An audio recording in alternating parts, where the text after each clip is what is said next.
বিসমিল্লাহির রহমানির রহিম। পরম করুণাময় ও অসীম দয়ালু আল্লাহর নামে শুরু।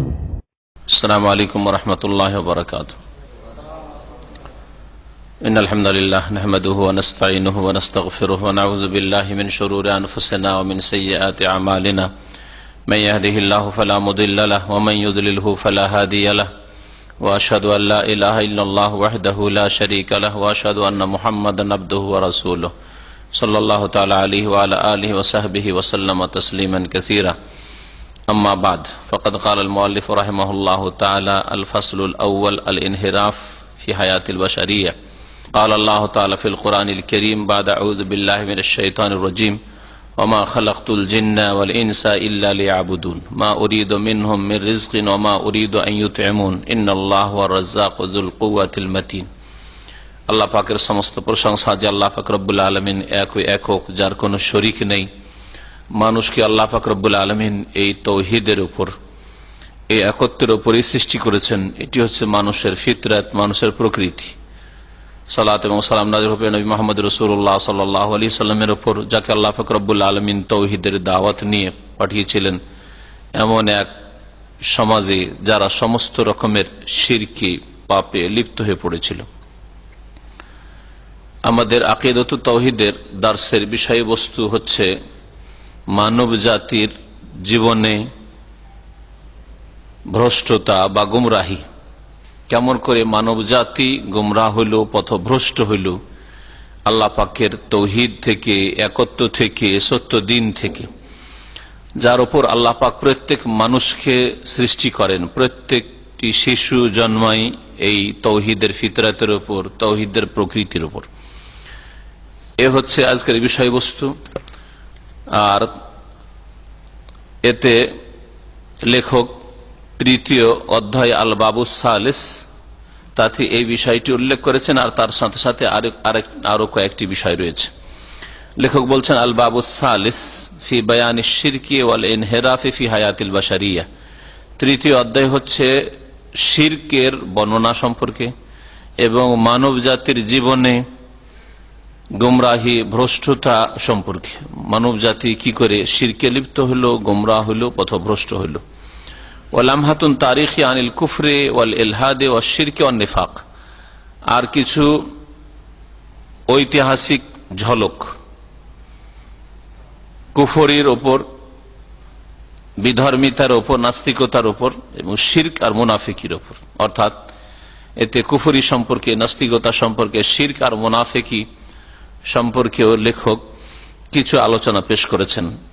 যার প্রথম আলোচনা হচ্ছে, প্রথম বিষয়বস্তু যা সম্পর্কে বলছেন লেখক হাফেজাহুল্লাহ তাআলা, ওয়াতাযাম্মানুল ফুসুলুত তালিয়া। এতে এই বিষয়গুলি নিয়ে আলোচনা করেছি। প্রথম বিষয় আল ফাসলুল আউয়াল, প্রথম যে বিষয়টি সেটি হচ্ছে আল ইনহিরাফ ফি হায়াতিল বাশারিয়া, মানব জাতির জীবনে গুমরাহি বা বক্রতা কিভাবে বাঁকা পথে পরিচালিত হল।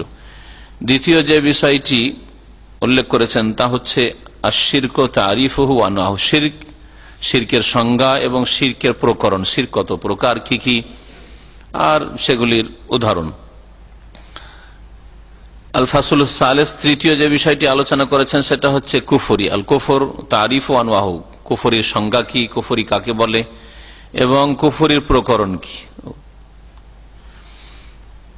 আর তারপরে 4 নম্বরে উল্লেখ করেছেন নেফাকের কথা, মুনাফিকির কথা। মুনাফিকির সংজ্ঞা কি, মুনাফিকি কাকে বলে, নিফাক কপটতা কাকে বলে এবং তার প্রকরণ আছে কি না, থাকলে কি কি, নেফাক কত প্রকার এবং কি কি। আর তারপরে পঞ্চম যে বিষয়টি এতে উল্লেখ করেছেন তা হচ্ছে কয়েকটি গুমরাহির মর্মকথা বা তার ব্যাখ্যা বিশ্লেষণ। বায়ানু হাকিকাতি কুল্লি মিনাল জাহিলিয়া, জাহিলিয়াত মানে কি। কোরআনে কারিমে ভাষায় জাহিলিয়াত শব্দটি একাধিকবার আল্লাহ পাক উল্লেখ করেছেন। আফা হুকমাল জাহিলিয়াতি ইয়াবগুন, মানব জাতি কি জাহেলি যুগের বা জাহেলি সমাজের জাহেলি বিচার চায়। ফিসক আর ফাসেকি, আমরাও নিজের ভাষায় বলি যমুক ফাসেক অথবা ফাসেকি, এই কাজটি ফাসেকি কাজ। তো ফাসেকি মানে কি, দলাল মানে গুমরাহি, গুমরাহি মানে কি, রিদ্দা মানে মুরতাদ হওয়া, ইসলাম বিমুখ হওয়া। মুরতাদ হওয়া মানে কি? আকসামহা আর এগুলির প্রকরণ, আর ওয়াহকামহা আর এগুলির বিধিবিধান। মুরতাদ বা ফাসিকির এগুলির প্রকরণ থাকলে প্রকরণ এবং এগুলির বিধিবিধান, হুকুম আহকাম। আজকে প্রথম বিষয়টি নিয়ে শুধু আলোচনা করব। শেখ সালেহুল ফৌজান হাফেজাহুল্লাহ কিতাব আকিদুত তাওহীদ থেকে, তা হচ্ছে মানব জাতির জীবনে বক্রতা বা গুমরাহি, আল ইনহিরাফি হায়াতিল বাশারিয়া। আল্লাহ পাক রব্বুল আলামিন মানুষকে তার ইবাদতের জন্য সৃষ্টি করেছেন। প্রথম মানুষ আদম আলাইহিস সালামকে যখন সৃষ্টি করেন, তখন থেকেই আল্লাহ পাক রব্বুল আলামিনের ঘোষণা যে মানুষকে আমি সৃষ্টি করেছি ইবাদতের জন্য। খালাকাল্লাহুল খালকা লিইবাদাতিহি, আল্লাহ পাক সৃষ্টি জগৎকে সৃষ্টি করেছেন তার ইবাদতের জন্য। সমস্ত সৃষ্টি আল্লাহ পাকের ইবাদত করে, কিন্তু বিশেষভাবে মানুষ এবং জিনকে আল্লাহ পাক ভালো মন্দ দুটো গুণ দিয়েছেন, শক্তি দিয়েছেন। ভালো শক্তি রয়েছে আর খারাপ শক্তি রয়েছে। পাশবিক শক্তি রয়েছে, পশুর চরিত্র অনেক মানুষের রয়েছে, আর ফেরেশতাগত শক্তিও আল্লাহ পাক দিয়েছেন। ফেরেশতাগত শক্তি মানে ফেরেশতার কোনো গুনাহ হয় না, ভুল হয় না, অন্যায় হয় না, অন্যায় কথা বেরোবে না, অন্যায় কাজ করতেও পারবেন না। অন্যায় কথা বলার জন্য, অন্যায় কাজ করার জন্য যে ক্ষমতা লাগে, ওই ক্ষমতাই তাদের মধ্যে নেই। এটা হচ্ছে ফেরেশতাগত শক্তি। তো মানুষের মধ্যে দুটোই শক্তি রয়েছে, ফেরেশতাগত শক্তি। ফেরেশতা চরিত্রের মানুষ হয়ে যেতে পারে, জিন হয়ে যেতে পারে। আবার পশু চরিত্রের মানুষ, পশু চরিত্রের হয়ে যেতে পারে, তাও হইতে পারে। পাশবিক শক্তিও রয়েছে মানুষের মধ্যে। আর আল্লাহ পাক রব্বুল আলামিন এর মাধ্যমে মানুষকে পরীক্ষা করে থাকেন, জিনকে পরীক্ষা করে থাকেন যে কোন শক্তিটার ব্যবহার করছে, কোন শক্তিটাকে শক্তিশালী করছে, কোন শক্তিকে কাজে লাগাচ্ছে, আর কোন শক্তিকে নির্মূল করছে, দমন করছে। যারা খুব ভালো মানুষ, তাদের মধ্যেও পাশবিক শক্তি রয়েছে, কিন্তু তারা ভালো কাজের মাধ্যমে, ঈমান আমলের মাধ্যমে সেই পাশবিক শক্তিকে নির্মূল করে ফেলেছে, দমন করে দিয়েছে। আর যারা খুব খারাপ মানুষ, তাদের মধ্যে ফেরেশতাগত শক্তি রয়েছে, কিন্তু কুয়াতে মালাকিয়াত বা ফেরেশতাগত শক্তিটাকে তারা ধ্বংস করে দিয়েছে অথবা দুর্বল করে দিয়েছে, ক্ষীণ হয়ে গেছে, কোনো কাজের নেই সেই শক্তি। এ হচ্ছে মানুষের অবস্থা। আল্লাহ পাক রব্বুল আলামিন মানুষকে তার ইবাদতের জন্য সৃষ্টি করেছেন, আর সমস্ত সৃষ্টি, সমস্ত মাখলুকাত আল্লাহ পাকের আনুগত্য করে, সেজদা করে, ইবাদত করে, তাসবিহ করে। এই বিষয়গুলি কোরআনে কারীমের বহু আয়াতে আল্লাহ পাক উল্লেখ করেছেন, রাসূলুল্লাহ সাল্লাল্লাহু আলাইহি ওয়াসাল্লাম হাদিসে রয়েছে। সাব্বাহা লিল্লাহি মা ফিস সামাওয়াতি ওয়া মা ফিল আরদি, ইউসাব্বিহু লিল্লাহি মা ফিস সামাওয়াতি ওয়া মা ফিল আরদি ওয়া লিল্লাহি ইয়াসজুদু মান ফিস সামাওয়াতি ওয়া মান ফিল আরদি। আল্লাহকে সেজদা করা, বিভিন্ন ভাষা দিয়ে আল্লাহ পাক রব্বুল এই বিষয়গুলি উল্লেখ করেছেন। ওয়া ইন মিন শাইইন ইল্লা ইউসাব্বিহু বিহামদিহি, এমন কিছু নেই যে আল্লাহ পাকে তাসবিহ করে না। তাই তাসবিহ তো ইবাদত, সেজদা ইবাদত। তো সমস্ত সৃষ্টিকে আল্লাহ পাক তার ইবাদতের জন্য সৃষ্টি করেছেন। আর বিশেষ করে মানুষ এবং জিনকে দুই রকমের শক্তি দিয়ে তাদের পরীক্ষা করার জন্য, এবং তাদেরকে বিশেষভাবে ইবাদতের জন্য আল্লাহ পাক সৃষ্টি করেছেন। আর তাদের জন্য জান্নাত জাহান্নাম দুটো স্থান তৈরি করেছেন মওতের পরে। দুনিয়া তাদের জন্য কর্মক্ষেত্র, কর্মজীবন, আমলের জগৎ। এখানে যেমন কর্ম করবে সেই কর্ম অনুযায়ী তাদের স্থান নির্ধারিত হবে আখিরাতে। আর তাদের জন্য আল্লাহ পাক রব্বুল আলামিন রিজিকের ব্যবস্থা করেছেন। মানুষ জিনকে আল্লাহ ইবাদতের জন্য সৃষ্টি করেছেন। আর যেমন অন্য অন্য প্রাণীকে আল্লাহ পাক রিজিক দিয়ে থাকেন, তেমন মানুষ জিনকে আল্লাহ পাক রিজিকের ব্যবস্থা দিয়েছেন, এবং রিজিক সন্ধান করতে পারবে এই রকমের যোগ্যতা আল্লাহ দিয়েছেন। ওয়াহাইয়া লাহুম মা ইউইনুহুম আলাইহা মির রিজকিহি, আর তাদের জন্য আল্লাহ পাক এমন সুবন্দোবস্ত করেছেন এমন কিছুর, যা তাদেরকে সাহায্য করতে পারে ইবাদতের জন্য। ইবাদত করার জন্য সুস্থ থাকতে হবে, ইবাদত করার জন্য হুঁশ জ্ঞান বিশিষ্ট হইতে হবে, ইবাদত করার জন্য নড়াচড়া করতে হবে, হরকত করতে হবে। তাহলে এর জন্য রিজিকের প্রয়োজন, উপজীবিকার প্রয়োজন রয়েছে, খাওয়া দাওয়া করতে হবে, পানাহার করতে হবে। আল্লাহ পাক তার ব্যবস্থা করেছেন। কুলু ওয়াশরাবু মির রিজকিল্লাহ, আল্লাহ পাকের রিজিক তোমরা পানাহার করো। আল্লাহ পাক তার রিজকের ব্যবস্থা করেছেন। আল্লাহ তাআলা মহান আল্লাহ এই মর্মে ইরশাদ করেছেন সূরা যারিয়াতের আয়াত নম্বর 56 থেকে 58 তে, ওমা খালাকতুল জিন্না ওয়াল ইনসা ইল্লা লিয়াবুদুন, আমি মানুষ এবং জিনকে। ওমা খালাকতুল জিন্না ওয়াল ইনসা, আমি জিন এবং মানুষকে সৃষ্টি করেছি আমার একমাত্র ইবাদতের জন্য। আমি সৃষ্টি করিনি জিন ইনসানকে, কিন্তু কেন সৃষ্টি করেছি? ইল্লা লিয়াবুদুন, একমাত্র আমার ইবাদতের জন্য। মা মানে না, আর তারপরে ইল্লা নিয়ে আসায় কি করা হয়েছে? তাগিদ করা হয়েছে বিষয়টাতে, যে একমাত্র জিন এবং ইনসানকে কি উদ্দেশ্যে সৃষ্টি করেছি? একমাত্র ইবাদতের উদ্দেশ্যে আমার। লিয়াবুদুন, লিয়াবুদুনি, এই জন্য লিয়াবুদুনের নুনটাই কাসরা আছে দেখবেন, আসলে ছিল লিয়াবুদুনি। ইয়াটাকে হালকা করার জন্য হজফ করে দেওয়া হয়েছে, যেন আমার তারা ইবাদত করে। এই জন্য আমি মানুষ এবং জিনকে সৃষ্টি করেছি। তারা আমার ইবাদত করলে আমাকে তারা কিছু দেবে না, আমার কোনো উপকার করে দেবে না। মা উরিদু মিনহুম মির রিজকিন, তাদের থেকে আমি কোন রকমের উপজীবিকা চাই না, রিজিক চাই না। ওমা উরিদু আন ইউতঈমুন, আর আমি আল্লাহ চাই না যে তারা আমাকে খেতে দিক, তাদের কাছে আমি খাবারও চাই না। বরং ইন্নাল্লাহু ওয়ার রাজ্জাকু যুল কুওয়াতিল মাতিন, নিঃসন্দেহে আল্লাহ পাক মহান রিজিক দাতা, যুল কুওয়া শক্তিমান, এবং আল মাতিন, মাতিন মানে হচ্ছে যিনি সূক্ষ্ম। মাতিন একটি অর্থ হয় সূক্ষ্ম হওয়া, তাহলে এই অর্থ হইতে পারে যে আল্লাহ পাক রব্বুল আলামিনের কাজ যে সবকিছুতে সূক্ষ্মতা রয়েছে। আর মতিন জুল কুওয়াত আর জুল মতিন মানে আল্লাহ পাক রব্বুল আলামিন শক্তিমান, মহাশক্তিধর, এই অর্থ হয়ে থাকে। মাতানা মানে শক্তিও হয়ে থাকে। আপন প্রকৃতির উপর ছেড়ে দেওয়া হয়, তাহলে তার প্রকৃতিতে যদি কোন রকমের বিকৃতি না ঘটে, তার পরিবার, সমাজ, পরিবেশ বা আশেপাশে যে সব লোকেরা রয়েছে, যে অবস্থা রয়েছে, তাতে যদি প্রভাবিত না হয়, তো তার মধ্যে প্রাকৃতিকভাবে আল্লাহ পাক এমন ক্ষমতা রেখেছেন যে আল্লাহকে স্বীকার করবে, অস্বীকার করবে না। এটা হচ্ছে মানুষের প্রকৃতি। এ কথা বলছেন লেখক, আল্লাহকে ভালোবাসবে, আল্লাহর সাথে শিরক করবে না। ওয়ান্নাফসু বিফিতরাতিহা ইযা তুরিকাত, যদি কোন ব্যক্তিকে তার প্রকৃতির উপর ছেড়ে দেওয়া হয়, বনে জঙ্গলে একা ছেড়ে দেন, কোন দ্বীপে একা ছেড়ে দেন, কারো কোনো সংসর্গ পেল না, এইরকম যদি ছেড়ে দেওয়া হয়, বা কোথাও কোনো অসৎ পরামর্শ পেল না, বিভ্রান্তির শিকার হলো না, কানাত মুকিররাতান লিল্লাহ বিল ইলাহিয়াতে, তাহলে আল্লাহ পাকের উলুহিয়াতের অবশ্য অঙ্গীকার করবে, আল্লাহকে স্বীকার করবে। মুহিব্বাতান লিল্লাহ, আল্লাহকে অবশ্যই ভালোবাসবে। তা'বুদুহু লা তুশরিকু বিহি শাইআ, আল্লাহ পাকের ইবাদত করবে, আল্লাহর সাথে শিরক করবে না। আপনি কোন এক জায়গায় নির্জনে ছেড়ে দেন, ছোট থেকেই নির্জনে, আর কেউ তাকে তাওহীদও শিখালো না, আর শিরকও শিখালো না, ভালো মন্দ কিছুই শিখালো না,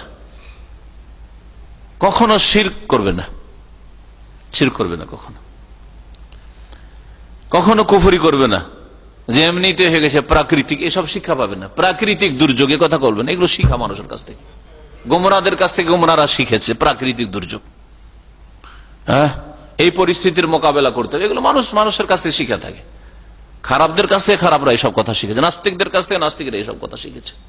ওয়ালাকিন ইফসিদুহা ইয়ানহারিফু বিহান যালিক মা ইউযায়্যিনু লাহা শায়াতিনুল ইনসি ওয়াল জিন বিমা ইউহি বা'যুহুম ইলা বা'যিন যুখরুফাল কওলি গুরুরা, তবে মানুষের প্রকৃতিকে বিগড়ে দেয়, নষ্ট করে, তাতে বিপর্যয় সৃষ্টি করে, তাকে বক্র পথে নিয়ে যায়।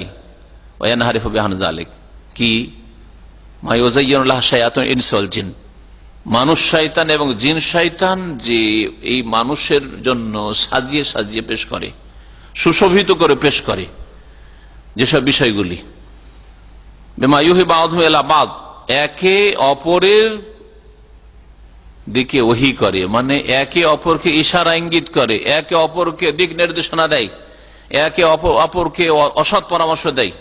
কি যুখরুফাল কওল, চাকচিক্যময় কথা, সুন্দর সুন্দর কথা। পেরেশানি হচ্ছে তোর, পেরেশান হওয়ার কি আছে? উলিয়া দিতে পারে, পেরেশান কেন? উলিয়া ভালো করতে পারে, চল শুনি। উলিয়ার দরবার গেলে খালি হাতে কেউ ফিরে আসে না, এই কেউ মগজে ঢুকিয়েছে, চলে গেল। পেরেশান আসিস, পেরেশান থাকার কি আছে? লক্ষ্মী দেবী তো আছে, লক্ষ্মীর মালিক, ভাগ্যের মালিক। সরস্বতী দেবী তো আছে, শিক্ষার মালিক, বিদ্যার মালিক। কোন মুশরিককে শিখিয়েছে, তারপরে মুশরিক বানিয়েছে, সে মানুষ শয়তান হোক অথবা জিন শয়তান হোক। গরুরা আর এসব অসৎ পরামর্শ দিয়ে কি করেছে? ধোকায় ফেলেছে, প্রতারিত করেছে। লেখক তারপরে বলছেন, সুতরাং মনে রাখবে যে তৌহিদটাই হচ্ছে মানুষের ফিতরাত। ফাতাওহীদ মারকুজুন ফিল ফিতরা। তৌহিদ, আল্লাহর একত্ব মানুষের প্রকৃতিতে লুকায়িত রয়েছে। অশিরক তারিউন ওয়া দাখিলুন আলাইহা, আর শিরক তার উপর বাইরে থেকে এসছে। ওয়া দাখিলুন আলাইহা, সেটা বহিরাগত বিষয়।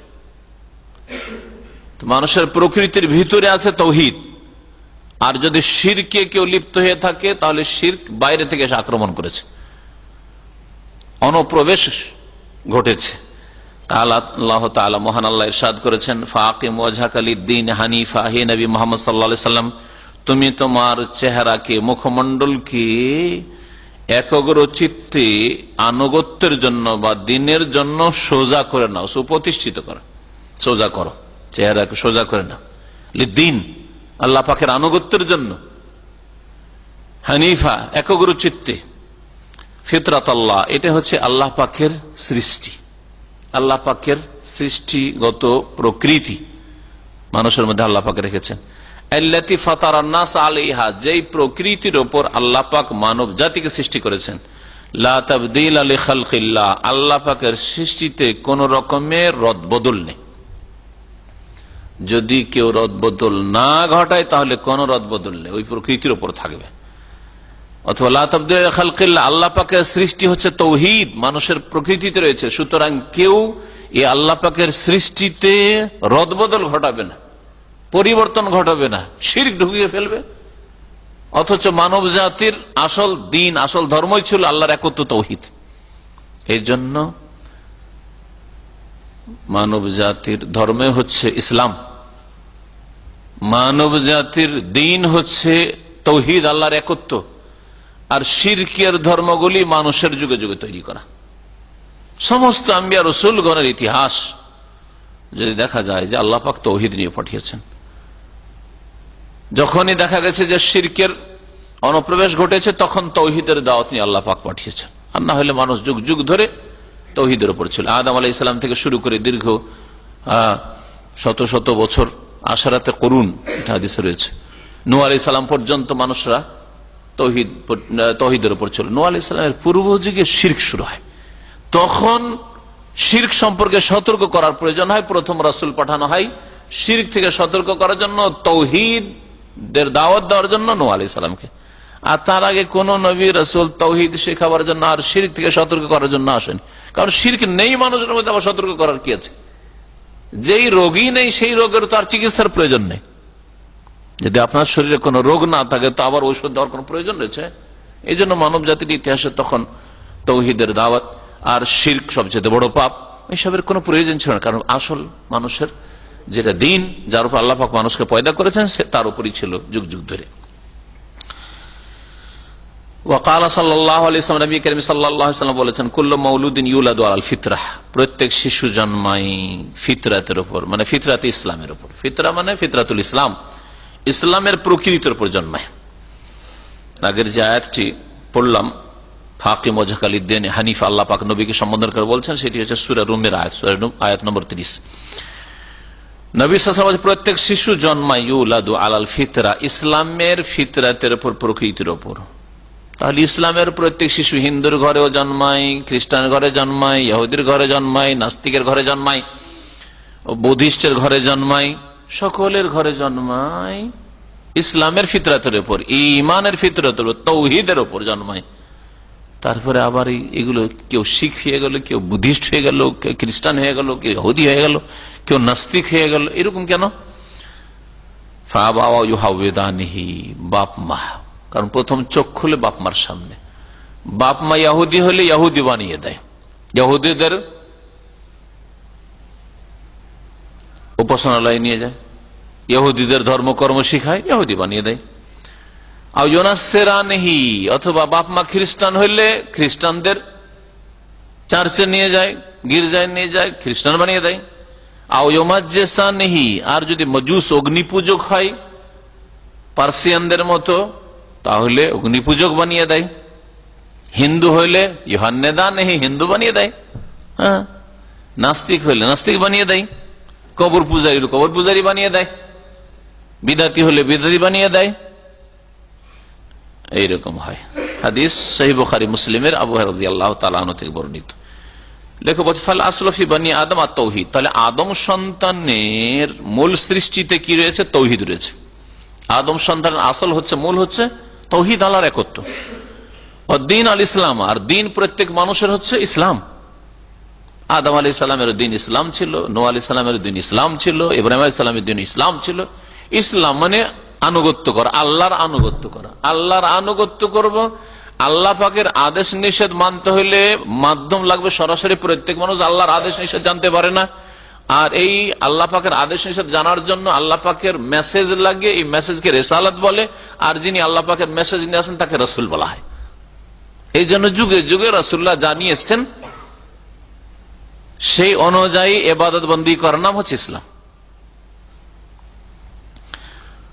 ওয়াকানা আলাইহি আদম আলাইহিস সালাম, আর এই দিন ইসলামের উপরই প্রতিষ্ঠিত ছিলেন আদম আলাইহিস সালাম। ওয়ামান জাআ বাদাহু মিন যুররিয়াতিহি কুরুনান তাওয়িলাতান, আর তার সন্তান সন্ততিরা, তার আল আওলাদ দীর্ঘ যুগ যুগ ধরে, কুরুনান তাওয়িলা দীর্ঘ যুগ যুগ ধরে তারপরে এই আদর্শের উপরে, দিন ইসলামের উপরেই ছিল তারা। কালা তাআলা, মহান আল্লাহ মর্মে ইরশাদ করেছেন, কানান নাস উম্মাতান ওয়াহিদা, মানব জাতি একটি জাতি ছিল, মানুষ একটি উম্মত ছিল। আদম আলাইহিস সালাম থেকে শুরু করে দীর্ঘদিন ধরে উম্মাতান ওয়াহিদা, একটি উম্মত ছিল। ফাবাসা আল্লাহুন নবিয়িনা মুবাশশিরিনা ওয়া মুনজিরিন, অতঃপর আল্লাহ পাক নবীগণকে পাঠালেন সুসংবাদদাতা করে আর সতর্ক সাবধানকারী করে। কখন পাঠালেন? যখন গুমরাহি দেখা দিল, যখন রোগ দেখা দিল, শিরকের রোগ যখন দেখা দিল, তখন নবী রাসূল পাঠাবার প্রয়োজন হলো সুসংবাদ দেওয়ার জন্য, যে তাওহীদের উপর থাকো, তাহলে ইহকাল পরকালে আল্লাহ পাক সম্মানিত করবেন। সুসংবাদ, জান্নাতের সুসংবাদ, জাহান্নাম থেকে বাঁচতে পারবে সুসংবাদ। ও মুনজিরিন, সতর্ক সাবধানকারী করে পাঠালেন। যদি না মানো তাওহীদ, যদি শিরকের উপর অটল থাকো, শিরক থেকে তওবা না করে ফিরে না আসো, তাহলে সতর্ক সাবধান করছি, তোমাদের জন্য জাহান্নাম রয়েছে। আল্লাহ পাকের গজব দুনিয়ায় রয়েছে, আর আখিরাতে মহাশাস্তি আল্লাহ পাকের জাহান্নাম রয়েছে। নবী রাসূলগণকে আল্লাহ পাক পাঠিয়েছেন যখন মানুষ জাতির মধ্যে এই রকমের রোগ দেখা দিয়েছে। ওয়া আউয়ালু মা হাদাসা শিরক ওয়াল ইনহিরাফ আনিল আকিদাতিস সাহিহাতি ফি কওমি নূহ আলাইহিস সালাম, বলছেন যে সর্বপ্রথম যে শিরকের সূত্রপাত ঘটেছে, ওয়াল ইনহিরাফ আনিল আকিদাতিস সাহিহা, আর সহিহ আকীদা, বিশুদ্ধ আকীদা, আকীদা মানে বিশ্বাস, ধর্মীয় বিশ্বাস, আল্লাহ সম্পর্কে দ্বীনি বিশ্বাস, বিশুদ্ধ আকীদা থেকে বক্রতা এবং গুমরাহি যে শুরু হয়েছে, তা হচ্ছে ফি কওমে নূহ, নূহ আলাইহিস সালামের জাতির মধ্যে। নূহ আলাইহিস সালামের পূর্ব যুগে তখন আল্লাহ পাক নূহ আলাইহিস সালামকে পাঠিয়েছেন। ফাকানা আলাইহিস সালাম আউয়ালু রাসূলিন, ফাকানা আলাইহিস সালাম আউয়ালা রাসূলিন, সুতরাং নূহ আলাইহিস সালাম সর্বপ্রথম রাসূল ইলাল বাশারিয়াতে, মানব জাতির উদ্দেশ্যে, বাদা হুদুসিশ শিরকে ফিহা, তাদের মধ্যে শিরকের সূত্রপাত ঘটার পর। শিরক যখন শুরু হলো, তখন প্রথম রাসূল আল্লাহ পাক পাঠান নূহ আলাইহিস সালামকে। মহান আল্লাহ এই মর্মে ইরশাদ করেছেন, ইন্না ওয়াহাইনা ইলাইকা কামা ওয়াহাইনা ইলা নূহি ওয়ান নাবিয়িনা মিন বাদে, হে নবী মুহাম্মদ সাল্লাল্লাহু আলাইহি ওয়াসাল্লাম, নিঃসন্দেহে আমি তোমার প্রতি ওহী করেছি, মানে তোমাকে রাসূল করেছি। কামা ওয়াহাইনা ইলা নূহিন, যেমন আমি ওহী করেছি নূহ আলাইহিস সালামের কাছে, ওয়ান নাবিয়িনা মিন বাদিহি, আর ওই সব নবীদের কাছে যারা নূহ আলাইহিস সালামের পরে এসেছে, যেমন ওহী করেছি কার উপর? নূহ আলাইহিস সালামের উপর। আর তারপরে যে নবীগুলি, তা নূহ আলাইহিস সালামের আগের নবীদের কথা আল্লাহ কেন উল্লেখ করলেন না? এই জন্য যে সর্বপ্রথম রাসূল যাকে আল্লাহ নির্দেশ দিলেন যে মানব জাতি শিরকের রোগে ভুগছে, তাদেরকে এই শিরক থেকে রক্ষা করো, এই শিরকের চিকিৎসা করো, না হলে ধ্বংস হয়ে যাবে। সূরা নিসা আয়াত নম্বর 163। কালা ইবনে আব্বাস রাদিয়াল্লাহু আনহু, আব্দুল্লাহ বিন আব্বাস রাদিয়াল্লাহু তাআলা প্রখ্যাত সাহাবী মুফাসসির বলছেন, কানা বাইনা আদম ওয়া নূহ আলাইহিমাস সালাম আশারাতু কুরুন কুল্লুহুম আলাইহিস সালাম। বলছেন আদম আলাইহিস সালাম নূহ আলাইহিস সালাম এর মাঝখানে 10টি যুগ চলে গেছে। আশারাতু কুরুন, আগের যুগে কারণ করুন বলা হয়তো একটা যুগকে, সেই যুগটা 50 বছর হইতে পারে, 100 বছর হইতে পারে, 200-300 বছর হইতে পারে। 10টি যুগ এরকম চলে গেছে।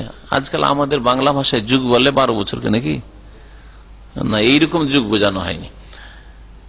আর আজকাল কারণ বলা হচ্ছে আরবিতে, আরবি ভাষায় আজকাল নতুন আরবিতে, যেটা মডার্ন আরবিক বলা হচ্ছে, এই নতুন আরবিতে বলা হচ্ছে কারণ শতাব্দীকে, 100 বছরকে। তাহলে যদি নতুন আরবি দিয়ে অর্থ করি, তাহলে অর্থ কি হবে যে 1000 বছর ধরে হবে, তাই না? 100 করে 10 কারণ গেল, তাহলে কত হলো? 1000 বছর না, 1000 বছর বোঝান, তার অনেক বেশি বোঝানো হয়েছে। মাত্র আদম আলাইহিস সালাম, নূহ আলাইহিস সালাম মাঝখানে 1000 বছর ছিল, সেই যুগের লোকেরা তো 1000-1200 বছর বাঁচত, বোঝা গেছে না? তার মধ্যে এক একটি কারণ মানে হচ্ছে 2-4-5, এক একটা পিঢ়ি, আমরা পিঢ়ি বলি, মানে এক একটা প্রজন্ম। তাহলে এক একটা প্রজন্ম, আজকালকার প্রজন্ম আমাদের 60-70 বছর বয়স, তো 60-70 বছর গেলে আমাদের বাচ্চাদের যুগ শেষ। যেমন দাদাদের যুগ শেষ হয়ে গেছে, আমাদের দাদারা দুনিয়াতে নাই, ওই প্রজন্ম শেষ হয়ে গেছে।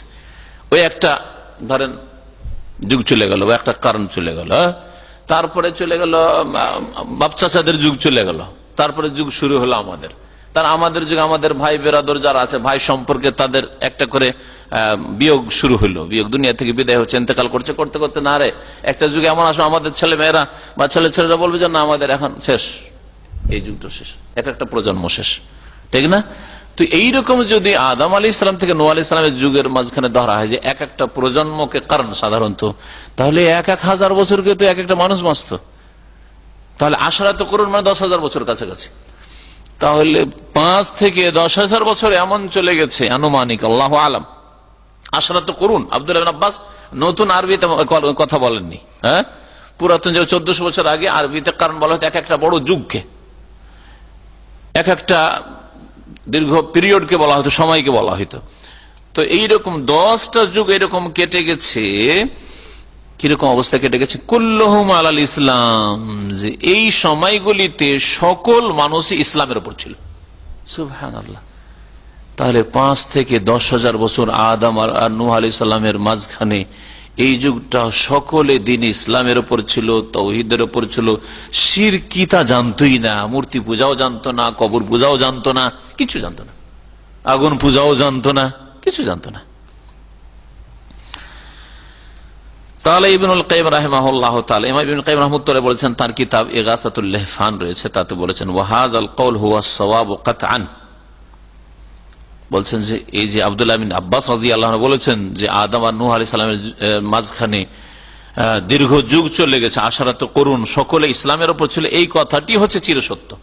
হুয়াস সাওয়াব, এটা হচ্ছে সঠিক কথা, কাতান, নিশ্চিত, যে দীর্ঘ যুগ ধরে আদম আর নূহের মাঝখানে আলাইহিস সালাম কোন শিরক ছিল না। ফাইনা কিরাতা উবাই ইবনে কাব ইয়ানি ফি আয়াতুল বাকারা, সূরা বাকারা যে আয়াত কানান নাস উম্মাতান ওয়াহিদা ফাবাসাল্লাহু নাবিয়িনা মুবাশশিরিন ওয়া মুনযিরিন, সূরা বাকারা আয়াত নম্বর 213, ওতে আরেকটা কিরাত উবাই ইবনে কাবের রয়েছে, সাজ কিরাত বলা হয়। 10টি কিরাত ছাড়া বাকি যে কিরাতগুলি রয়েছে সেগুলোকে সাজ মানে অপ্রসিদ্ধ কিরাত, আর সেই কিরাত দিয়ে তেলাওয়াত জায়েজ নাই, এইরকম কিছু কেরাত রয়েছে। আর এই 7 আর তার উপরে আরো 3টি কেরাত, এগুলি কেরাত হচ্ছে প্রসিদ্ধ কেরাত, কেরাতে মাশহুরা মুতাওয়াতিরা। ফাখতালাফু ফাবাসাল্লাহু নাবিয়িন, আসল আয়াতে কি রয়েছে কোরআনে কারীমে? কানান নাস উম্মাতান ওয়াহিদা, মানব জাতি একটি উম্মত ছিল। আল্লাহ পাক তখন কি করলেন? বহু নবীকে পাঠালেন, মুবাশশিরিন ওয়া মুনযিরিন, তাই না, সুসংবাদদাতা করে আর সতর্ককারী করে। উবাই ইবনে কাবের কিরাত রয়েছে ফাখতালাফু, এই ফাখতালাফু কথাটি বাড়তি রয়েছে, কানান নাস উম্মাতান ওয়াহিদা, মানব জাতি একটাই জাতি ছিল, ফাখতালাফু কিন্তু মতবিরোধ শুরু করলো। একদল বলল না, আল্লাহকে পাওয়ার জন্য ওসিলা লাগবে, সুপারিশ লাগবে, মাধ্যম লাগবে, এরা নিকটবর্তী করবে, কারণ আমাদের নেক লোকেরা মারা গেছে, এদের প্রতিমূর্তি তৈরি করো, মূর্তি পূজা করো, এদের মাধ্যমে আল্লাহকে পাবো। ফাখতালাফু, যখন মতবিরোধ করলো ধর্মের ব্যাপারে, তখন আল্লাহ কি করলেন? ফাবাসাল্লাহুন নাবিয়্যিনা মুবাশশিরিনা মুনযিরিন। এই ফাখতালাফু শব্দটি অতিরিক্ত রয়েছে উবাই ইবনে কাব রাদিয়াল্লাহু আনহুর কিরাতে। তাহলে এর দ্বারা সাজ কেরাতগুলোর ফায়দা রয়েছে। তেলাওয়াত করা যাবে না, হ্যাঁ, নামাজ পড়া যাবে না এই দিয়ে কেরাত দিয়ে, কিন্তু এগুলি ব্যাখ্যার ক্ষেত্রে কাজ দেবে, তাফসীর করার ক্ষেত্রে আপনাকে সাহায্য করবে। যে একটি কেরাতে যখন ফাখতালাফু শব্দটি রয়েছে, তার মানে একটি জাতি মানুষ ছিল, তারপরে আল্লাহ নবী রাসূল পাঠালেন। কেন পাঠালেন? ফাখতালাফু, কারণ মানুষরা যখন মতবিরোধ শুরু করলো, একদল বলছে এক আল্লাহর ইবাদত করতে হবে, আরেক দল বলছে না না, সরাসরি আল্লাহকে পাওয়া যায় না, সিঁড়ি লাগে, ছাদে যাওয়ার জন্য সিঁড়ি লাগে, ওয়াসিলা লাগে, সুপারিশ লাগে। তুমি মন্ত্রী মিনিস্টারের কাছে তো ডাইরেক্ট পৌঁছিতে পারো না, তাই না? এইরকম যখন করলো, ইখতিলাফ করলো, তখন আল্লাহ নবী রাসূলকে পাঠালেন হেদায়েতের জন্য। ওয়াশহাদু লিহাযিল কিরাতি কাওলুহু তাআলা ফি সূরাতি ইউনূস। সূরা ইউনূসে আরেকটি আয়াত রয়েছে, এর সত্যায়ন করে, এর সমর্থন করে। কি? ওমা কানান নাসু ইল্লা উম্মাতান ওয়াহিদা, মানব জাতি এক উম্মত ছাড়া আর কিছুই ছিল না। ওমা কানান নাসু ইল্লা উম্মাতান ওয়াহিদা, মানব জাতি একটি জাতি ছিল, আদম আলাইহিস সালাম থেকে শুরু করে দীর্ঘদিন পর্যন্ত। ফাখতালাফু, কিন্তু তারা কি করলো? মতানৈক্য করলো, দ্বন্দ্বে পড়লো, শিরক আর তাওহীদের দ্বন্দ্ব শুরু হলো। ফাখতালাফু, সূরা ইউনূস আয়াত নম্বর 19। ইউরিদু রাহিমাহুল্লাহ আন্না বি'সাতান নাবিয়্যিনা সাবাবুহাল ইখতিলাফু আম্মা কানু আলাইহি মিনাদ দীনিস সাহিহ। শেখ সালেহ ফৌজান হাফিজাহুল্লাহ বলছেন, ইমাম ইবনুল কাইয়্যিম রাহমাতুল্লাহ আলাইহি বলতে চাইছেন যে নবীদেরকে আল্লাহ কেন পাঠালেন? আদম আলাইহিস সালাম থেকে দীর্ঘ যুগ ধরে কোনো ইখতিলাফ নেই, কোনো মতবিরোধ নেই, সবাই একটাই দিনের উপর রয়েছে। মানুষের যেটা প্রকৃতি, সেটা হচ্ছে ইসলাম, তাওহীদ, আল্লাহর আনুগত্য, একমাত্র আল্লাহর সামনে সেজদা করা, আল্লাহর ইবাদত বন্দেগী করা, আল্লাহর আদেশ নিষেধ মেনে চলা, আল্লাহর নাজিলকৃত বিধান মোতাবেক জীবন যাপন। তারপরে নবী কেন আল্লাহ পাঠাইতে শুরু করলেন? একের পর এক নবী কেন পাঠাইতে শুরু করলেন? বলছে ইখতিলাফ যখন শুরু হলো, আম্মা কানু আলাইহি মিনাদ দীনিস সাহিহ, সঠিক দিন, সহি দিন থেকে যখন মানুষ মতবিরোধ শুরু করলো, তখন আল্লাহ পাক নবী পাঠালেন। কখন বিচার সালিস বসে, যেমন ঝগড়া হয় না, গ্রামে দুটো দল হয়েছে, হ্যাঁ, দুটো দলে যখন দ্বন্দ্ব হয়েছে, তখন তৃতীয় পক্ষের প্রয়োজন হয়েছে। তো যখন মানব জাতি দুটো দল হয়েছে, এক দল মুশরিক হয়ে পড়লো, মূর্তি পূজা শুরু করলো বা কবর পূজা শুরু করলো, আর এক দল তাওহীদ, আল্লাহর একত্বের উপর, তাওহীদের উপর, তখন সালিস প্রয়োজন হলো, রাসূলের, নবীর প্রয়োজন হলো, যে নবী গিয়ে হক কথা বলবেন, ফয়সালা করে তাদের মাঝে মীমাংসা করে দেবেন। কামা কানাতিল আরাবু বাদা যালিকা আলা দীন ইব্রাহিম আলাইহিস সালাম, এইরকমই আরবরাও নূহ আলাইহিস সালামের অনেক পরে, ইব্রাহিম আলাইহিস সালামের যুগে তারা সত্য দিনের উপর ছিল। ইব্রাহিম আলাইহিস সালামের পরে দীর্ঘদিন ধরে তারা সত্য দিনের উপর, তাওহীদের উপর ছিল। এমনকি একজন কুখ্যাত ব্যক্তি আসলো এ মক্কায়, তার নাম হচ্ছে আমর ইবনে লুহাই আল খোজাই, বানু খোজা বংশের, খোজা গোত্রের লোক আমর ইবনে লুহাই, তার নাম ছিল আমর, আর তার মায়ের নাম ছিল লুহাই, আর মায়ের নামে খুব প্রসিদ্ধ হয়েছে, এই জন্য আমর ইবনে লুহাই বলা হয়। ওর বাপের নাম ছিল আমর ইবনে আমের, আমর ইবনে আমের। এই আমর ইবনে লুহাই আল খোজাই এ বড় চালাক চতুর মানুষ ছিল, খুব বুদ্ধিমান আর ব্যবসায়ী মানুষ ছিল। শাম দেশে গেল, ফিলিস্তিনের দিকে, সিরিয়ার দিকে, ওই দিকে গিয়ে মূর্তি পূজা দেখে এলো, পাথর পূজা দেখে এলো। একটা পাথর দেখতে খুব মজা লাগলো, খুব পছন্দ লাগলো। পাথরটার নাম হোবাল। পাথরটা নিয়ে আসার পরে কাবা ঘরের ছাদের উপর রেখে দিল। আর প্রথম মক্কায় এই হোবাল পাথরের পূজা শুরু হলো, হোবাল দেবের পূজা প্রথম শুরু হলো। যেন আবু সুফিয়ান আর খালিদ বিন ওয়ালিদ রাদিয়াল্লাহু আনহুমা পরে তারা ইসলাম গ্রহণ করে ওহদের যুদ্ধে যখন কাফেরদের পক্ষ থেকে নেতৃত্ব দেওয়ার জন্য ওহদের যুদ্ধে রাসূলুল্লাহ সাল্লাল্লাহু আলাইহি ওয়াসাল্লামের বিরুদ্ধে এসেছিলেন তারা। আর তারপরে সাহাবায়ে কেরামদের ক্ষয়ক্ষতি হয়ে গেল, 70 জন শহীদ যখন হয়ে গেলেন, আবু সুফিয়ান চিৎকার করে ওই দিক থেকে বলছিল, ওলো হোবাল, হোবালের জয়, হ্যাঁ, হোবালের জয়। জি, যেমন মুশরিকরা তাদের দেবদেবীর জয়ের কথা বলে, আর তারপরে আমাদের মুসলিম সমাজের মুশরিকেরাও গায়রুল্লাহর নাম নিয়ে থাকে, গৌসুল আজম, হ্যাঁ, খাজা বাবা। ঠিক তেমনি ওলো হোবাল, হোবালের জয় বলেছিল এই আবু সুফিয়ান। রাদিয়াল্লাহু আনহু।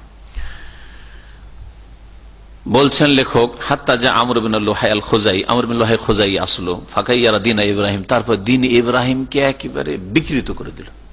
কোথায় দিন ইব্রাহিম তৌহিদ, বাপের সাথে ঝগড়া দ্বন্দ্ব, বাড়ি থেকে বিতাড়িত হইল, দেশ থেকে নির্বাসিত, ইরাক থেকে চলে গেলেন শাম দেশে, ফিলিস্তিনে হিজরত করে একা সফর করছেন, তার সাথে একটা মাত্র স্ত্রী আর তার ভাতিজা লূত আলাইহিস সালাম, ইব্রাহিম, লূত আর সারা, এই তিনজনের সফর।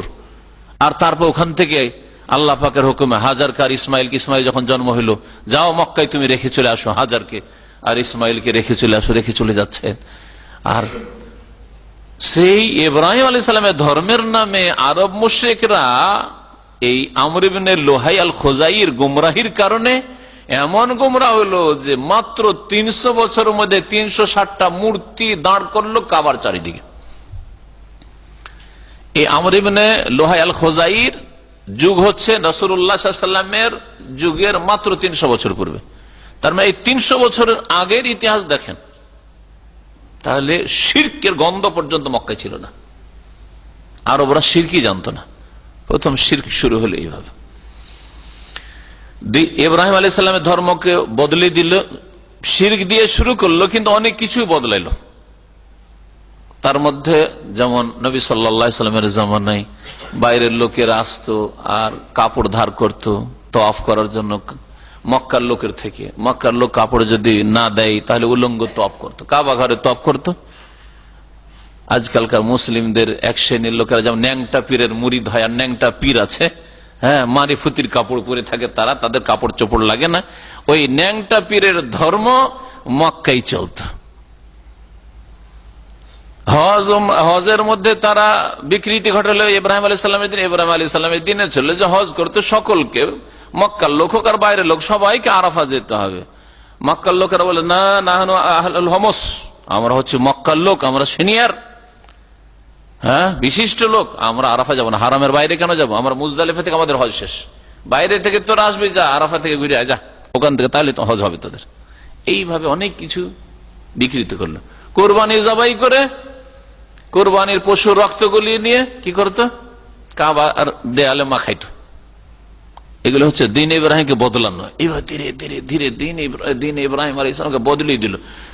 শিরক আর বিদআত, তাওহীদ আর ইব্রাহিমী সুন্নতের জায়গা দখল করল। যে কোনো মুসলিম সমাজে আজকেও যখনই কোরআন এবং হাদিসের হেদায়েত থেকে দূরে সরবে, ধীরে ধীরে একটা বিদআত শুরু হলো, একটা শিরক শুরু হলো, করতে করতে করতে করতে বহু শিরক, বহু বিদআতে লিপ্ত।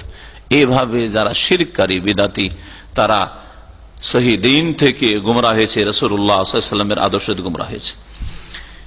এই লোক আমর ইবনে লুহাই আল খুজাই করল কি? জালাবাল আসনামা ইল আরদিল আরব, আরবদের জমিনে মূর্তি পূজাকে টেনে নিয়ে আসলো। কোথায় মূর্তি পূজা? শাম দেশে ছিল, ওখান থেকে নিয়ে আসলো। 1 মাসের রাস্তা সফর করে মূর্তি পূজা নিয়ে এসে এখানে শুরু করলো। ওয়াইলা আরদিল হেজাজ বিসাফাতিন খাসা, আর বিশেষ ভাবে আরব তো অনেক দূর দূর পর্যন্ত আরব দেশ, বিশেষভাবে হেজাজ, হেজাজ মানে মক্কা মদিনার এলাকা, এই এলাকাটাকে হেজাজ বলা হয় এখনো। হেজাজ বলতে বোঝায় মক্কা মদিনার এলাকাকে। তো মক্কা মদিনার এলাকায় হেজাজের জমিনে বিশেষভাবে এই শিরক চালু করলো। ফাওবেদাত মিন দুনিল্লাহ, আল্লাহ ছাড়া অন্যের পূজা শুরু হয়ে গেল। ওয়ান্তাশারা শিরকু ফি হাযিল বিলাদিল মুকাদ্দাসা, এই পবিত্র ভূমিতে মক্কাতুল মুকাররমায়, মক্কার আশেপাশে শিরক ছড়িয়ে পড়ল, শিরক ছড়িয়ে পড়ল। ওমা জাওয়ারাহার, তার আশেপাশেও, জেদ্দা, নজদ, তাবুক আর চারিদিকে সমস্ত এলাকায় সিরিয়ামান, সব জায়গায় শিরক ছড়িয়ে পড়ল। ইলা আন বাস আল্লাহু নবিয়্যাহু মুহাম্মাদান খাতামান নবিয়্যিন, এমন কি আল্লাহ পাক রব্বুল আলামিন তার নবী মুহাম্মদ সাল্লাল্লাহু আলাইহি ওয়াসাল্লাম, যিনি শেষ নবী, তাকে পাঠালেন। তাকে তখন পাঠালেন। 300 বছর শিরক চলতে আছে। আল্লাহ পাকের দয়া হইল মানব জাতির উপর যে এরা আর কতদিন ধরে এরা জাহান্নামের রাস্তায় থাকবে, আর কত লোক দুনিয়া থেকে মারা যাচ্ছে শিরক কুফরের উপর। আল্লাহ পাকের খাস রহমত হইল, রহমতের দৃষ্টি আল্লাহ পাক আদম সন্তানের উপর দিলেন। আল্লাহ পাক সৈয়দুল মুরসালিন খাতামুন নবিয়্যিন মুহাম্মদ রাসূলুল্লাহ সাল্লাল্লাহু আলাইহি সাল্লামকে আরবের জমিনে মক্কাতুল মুকাররমায় পাঠালেন, কিন্তু সারা বিশ্বের সমস্ত মানুষের জন্য। প্রথম সম্বোধন যদিও মক্কার মানুষদেরকে, মক্কার আশেপাশের মানুষদেরকে, আরবদেরকে করা হয়েছে, কিন্তু তাকে সমস্ত মানুষের জন্য রাসূল করে পাঠালেন। ফাদান নাস ইলা তাওহীদ, তখন তিনি মানব জাতিকে তৌহিদের দিকে আহ্বান করলেন। ওয়াত্তিবা মিল্লাত ইব্রাহিম, আর ইব্রাহিম আলাইহিস সালামের মিল্লাত কি ছিল, ধর্ম কি ছিল তার শিক্ষা দিলেন। এই জন্য কোরআনে কারীমে বারবার করে বলা হয়েছে যে ইব্রাহিমের দোহাই পড়ো, ইব্রাহিমের কথা বলো। আর ইব্রাহিম তো মুশরিক ছিলেন না, তোমরা মুশরিক। কুল বাল মিল্লাত ইব্রাহিম হানিফা, ইন্না ইব্রাহিমা কানা উম্মাতান কানাতান লিল্লাহি হানিফা ওয়া লাম ইয়াকুন মিনাল মুশরিকিন। মুশরিক তো ছিলেন না তিনি। ওয়াজাহাদা ফিল্লাহি হাক্কা জিহাদিহি, আর আল্লাহ পাকের রাস্তায় যথাযথ জিহাদ করলেন, প্রচেষ্টা চালালেন। জিহাদ, কথার জিহাদ, অন্তরের জিহাদ, অস্ত্রের জিহাদ, সমস্ত রকমের যত রকমের জিহাদ হয়, দাওয়াতের জিহাদ, সমস্ত রকমের জিহাদ করলেন রাসূলুল্লাহ সাল্লাল্লাহু আলাইহি ওয়াসাল্লাম। বদর করলেন, ওহদ করলেন, হুনাইন করলেন, মক্কা বিজয় করলেন, হিজরত করলেন। হিজরত কি জিহাদ নয়? আপনি গ্রামের বাড়ি ছেড়ে, আত্মীয় স্বজন ছেড়ে একাই শহরে, আর একাই বসবাস করবো রে, অথচ একই দেশের মধ্যে, হয়তো একই ডিস্ট্রিক্টে, তারপর মনটা ভালো লাগে না, তাই না? রাসূলুল্লাহ সাল্লাল্লাহু আলাইহি ওয়াসাল্লাম হিজরত করলেন সমস্ত কিছু ছেড়ে। হাত্তা আদাত আকিদাতুত তাওহীদ ওয়া মিল্লাত ইব্রাহিম, এমন কি তাওহীদের আকীদা ফিরে আসলো রাসূলুল্লাহ সাল্লাল্লাহু আলাইহি ওয়াসাল্লামের মাধ্যমে। তাওহীদের আকীদা আবার আরবদের মধ্যে ফিরে আসলো। যে উমর, যে আবু বকর, উসমান, আলী, আশরা মুবাশশিরা, যারা তাওহীদ জানতো না, শিরকে লিপ্ত ছিল, অনেকের অন্তরে শিরকের ঘৃণা ছিল, কি রে এইসব ধর্ম ভালো লাগে না, তারপরেও দিক নির্দেশনা তো কিছু নেই, কোনটাই ধর্ম, কি করব, কোনটা করব, কোনটা করব না, অস্পষ্ট হয়ে গেছে। যেমন একটা বিদআতি সমাজ আজকে মুসলিম সমাজে চলে যান, শিরকি সমাজে চলে যান, আরে কোনটার নাম ধর্ম আর কোনটা বাতিল, কোনটা হক, কিচ্ছু বুঝতে পারছে না। এটা ইসলামিক লাইব্রেরিতে চলে যান, ভারত, বাংলাদেশ, পাকিস্তানের কোনটা কিতাব সহি কিতাব, কোনটা ভুল কিতাব বুঝাই মুশকিল, যদি শরীয়তের জ্ঞান না থাকে, কোরআন এবং হাদিস, তাওহীদ আর সুন্নাতের জ্ঞান না থাকে। তাহলে এমন ভেজাল ঢুকেছে আমাদের মুসলিম সমাজে। ওয়াকাসসারা আসনাম, আর রাসূলুল্লাহ সাল্লাল্লাহু আলাইহি ওয়াসাল্লাম স্বয়ং নিজ হাতে মূর্তিগুলিকে ভাঙলেন। 307টা মূর্তি যে কাবার চারিদিকে, সবগুলিকে ভাঙলেন। জাআল হক ওয়া যাহাকাল বাতিল ইন্নাল বাতিলা কানা যাহুক, ছড়ির ইশারা করতেই ধসে ধসে বলল রাসূলুল্লাহ সাল্লাল্লাহু আলাইহি ওয়াসাল্লাম মুজিজা। ওয়া আকমাল আল্লাহু বিহি দ্বীন, আর তার মাধ্যমে আল্লাহ পাক রব্বুল দ্বীনকে কমপ্লিট করলেন, সম্পূর্ণ করে আল্লাহ পাক রব্বুল। ওয়া আতাম্মা বিহি নি'মাত আলাল আলামিন, বিশ্বজাহানের মানুষের আল্লাহ পাক তার নিয়ামতকে পরিপূর্ণ করলেন। ওয়াসারাত আলা নাহজিহিল কুরুনুল মুফাদ্দা মিন সাদরি হাযিহিল উম্মাহ, আর এই উম্মতের প্রথম যুগের যে স্বর্ণ যুগগুলি ছিল, সাহাবায়ে কেরামদের যুগ, তাবেঈনদের যুগ, তাবা তাবেঈনের যুগ, এই যুগের মানুষরা তার আদর্শের উপরই চললেন, যার ফলে তারা শিরক কুফরিতে লিপ্ত হননি। সাহাবায়ে কেরাম, তাবেঈন, তাবা তাবেঈন, এরা আবার কবর মাজার পূজায় লিপ্ত হয়ে যাবেন, আবার মূর্তি পূজায় লিপ্ত হবেন, এইরকম হয়নি। এই যুগগুলি ছিল স্বর্ণ যুগ। যেমন নবী সাল্লাল্লাহু আলাইহি ওয়াসাল্লাম এগুলো খায়রুল কুরুন বলেছেন, খায়রুল কুরুনে কারনি, সর্বোত্তম যুগ হচ্ছে আমার যুগটি, সুম্মাল্লাযীনা ইয়ালুনহুম, তারপরে ওই লোকেরা যারা আমার পরে আসবে, সুম্মাল্লাযীনা ইয়ালুনহুম, তারপরে ওই সব লোকেরা যারা আমার পরে আসবে। এইরকম চললো। আর তারপরে ধীরে ধীরে সুফিজমের বিদআত, আর সুফিজমের মাধ্যমে যারা সুফি তারা মারা গেলে কবর পাকা করে চাদর চড়াও, ফুল চড়াও, তাওয়াফ শুরু করো, সেজদা করো, এরাই দিতে পারে। এই যে কবর মাজার পূজার বাজার গরম হইল। ইলা আন ফাসাল জাহল ফিল কুরুনিল মুতাআখিরা, পরবর্তী যুগগুলিতে অজ্ঞতা আর প্রচার ঘটল। ফাসা, অজ্ঞতা ব্যাপক আকার ধারণ করলো মুসলিম সমাজে। কোন মানুষ জেনে শুনে তাওহীদ জানে, সুন্নাত জানে, আর শিরক করবে, এটা হইতে পারে না। কারণ মানুষের প্রকৃতি হচ্ছে তাওহীদের উপর থাকা। জানলে কেন শিরক করবে? জানে না, অজ্ঞ। দুই শ্রেণী হয়েছে। এক শ্রেণীর লোক হয়েছে অন্তর বাঁকা হয়েছে, তখন অপব্যাখ্যা করেছে মোল্লাগুলো। আর সাধারণ লোক মিসকিন, কিছু জানে না, এত বড় বড় আলেম পরিষ্কার, এদের এত কেরামতি, এইতে ধোঁকা খেয়ে গেছে মূর্খতার কারণে, জেহালত। তাহলে গুমরাহির আর সত্যকে গ্রহণ করায় বেশ কিছু বাধা রয়েছে, তার মধ্যে সবচেয়ে বড় বাধা গুমরাহির কারণ, আর সত্য আসলে সত্যকে অবজ্ঞা করা, কবুল না করা, এর মুখ্য কারণ হচ্ছে জেহালাত, অজ্ঞতা। জানে না, জানলে কখনো এই অন্যায়গুলি করতো না। শিরকে লিপ্ত হইতো না, তৌহিদ ছাড়তো না। কারণ যারা শিরক করেছে, বিদআত করেছে, তার এই আশা নিয়ে যে এর মাধ্যমে আল্লাহকে পাবো, রসুলকে পাবো, শাফাত পাবো, হাউজে কাউসারের পানি পাবো, জান্নাত পাবো, আল্লাহ খুশি হবেন, আল্লাহর মহব্বত।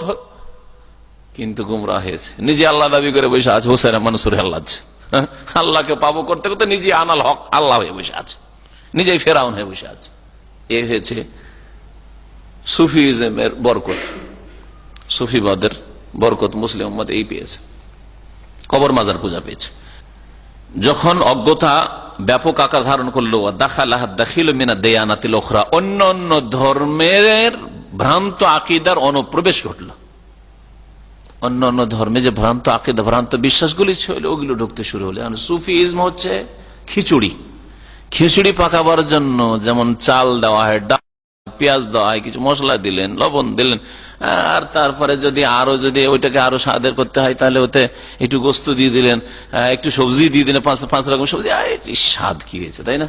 তো ওই রকমই শয়তান এমন করে সাজিয়ে সাজিয়ে পেশ করেছে, সুফিজমটা এইভাবে তৈরি হয়েছে, পীরতন্ত্রটা এইভাবে তৈরি হয়েছে।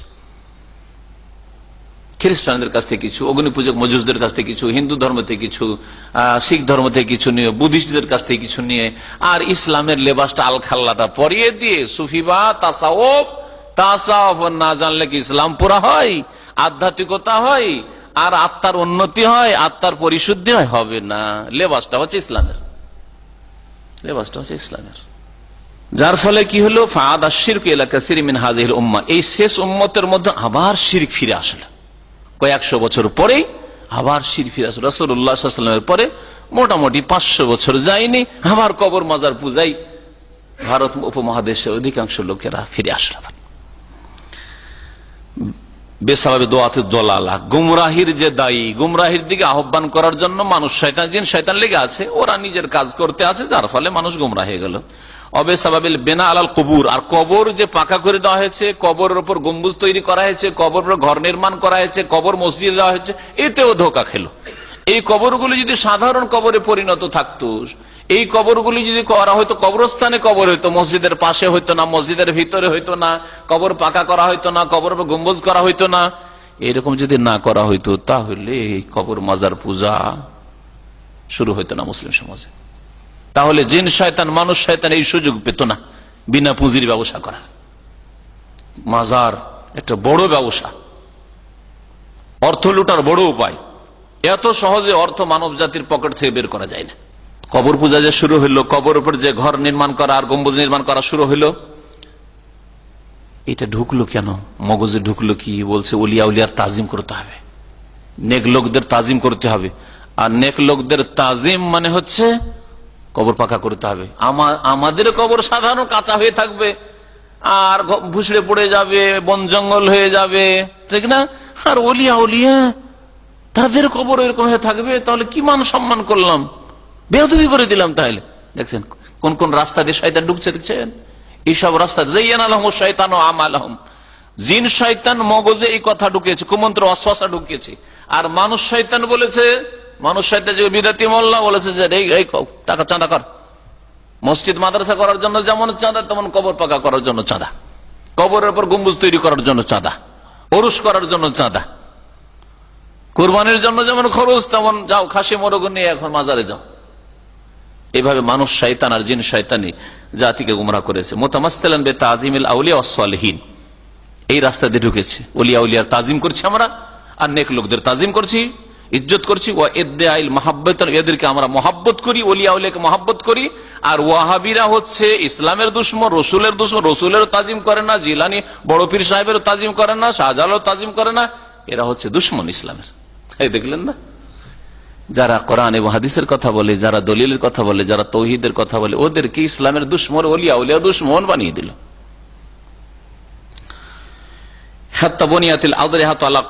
এমনকি পাকা পাকা কবর করে দেওয়া হয়েছে, কবরগুলিকে মাজারে পরিণত করা হয়েছে, কবর মাজারে পরিণত করা হয়েছে, মানে জিয়ারত গাহ।